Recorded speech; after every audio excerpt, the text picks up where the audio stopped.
আর শুধু কথাই বলতে ইচ্ছে হচ্ছে, শুধু তোমার সাথে। তাই নাকি? ঠিক ৭০ বছর আগে একটি সিনেমা শুধু মুক্তি পায়নি, জন্ম দিয়েছিল একটি শিল্পের। একটি সাহসী সিদ্ধান্ত বদলে দিয়েছিল বাংলাদেশের বাংলা চলচ্চিত্রের ইতিহাস। সেই সিনেমার নাম মুক ও মুখোশ, যেটি মুক্তি পেয়েছিল ১৯৫৬ সালের ৩ আগস্ট। আর সেই দিন থেকেই শুরু হয় ঢাকাই চলচ্চিত্রের আনুষ্ঠানিক যাত্রা। আজ সেই ঐতিহাসিক যাত্রার ৭০ বছর পূর্ণ হলো। ১৯৫৩ সাল ঢাকায় এক সভায় একজন অবাঙালি চলচ্চিত্র পরিবেশক দাবি করেন পূর্ব পাকিস্তানের আর্দ্র আবহাওয়ায় সিনেমা নির্মাণ করা নাকি অসম্ভব। সেই মন্তব্য মেনে নিতে পারেননি আব্দুল জব্বার খান। সেখানেই তিনি ঘোষণা দেন এই মাটিতেই নির্মাণ করবেন বাংলা সিনেমা। আর সেই সাহসী চ্যালেঞ্জই একদিন রচনা করে বাংলাদেশের চলচ্চিত্র ইতিহাসের নতুন অধ্যায়।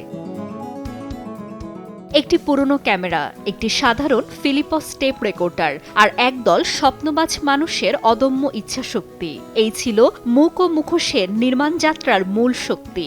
আব্দুল জব্বার খানের জনপ্রিয় মঞ্চনাটক ডাকাত অবলম্বনে নির্মিত হয় সিনেমাটি। এর পোস্টার ডিজাইন করেন সুভাষ দত্ত।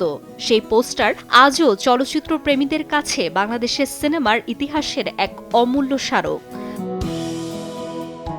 ছবিটির সঙ্গীত পরিচালনা করেন সমর দাস, গানে কণ্ঠ দেন মাহবুবা হাসনাত ও আব্দুল আলিম, নৃত্য পরিচালনা করেন গহর জামিল। অভিনয়ে ছিলেন আব্দুল জব্বার খান, পূর্ণিমা সেনগুপ্ত, জহরত আরা, পিয়ারি বেগম, ইনাম আহমেদ সহ আরও অনেকে। তাদের অনেকেরই চলচ্চিত্রে কাজের পূর্ব অভিজ্ঞতা ছিল না, তবুও বাংলা চলচ্চিত্রের স্বপ্নকে বাস্তবে রূপ দিতে তারা নিষ্ঠা আর ভালোবাসা দিয়ে যুক্ত হয়েছিলেন এই ইতিহাসের সঙ্গে।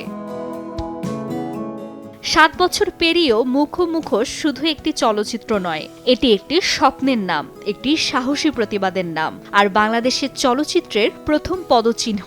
যে সিনেমার নির্মাণ শুরু হয়েছিল একটি চ্যালেঞ্জের মধ্য দিয়ে, সময়ের পরিক্রমায় সে সিনেমায় হয়ে উঠেছে পুরো চলচ্চিত্র শিল্পের জন্মের প্রতীক।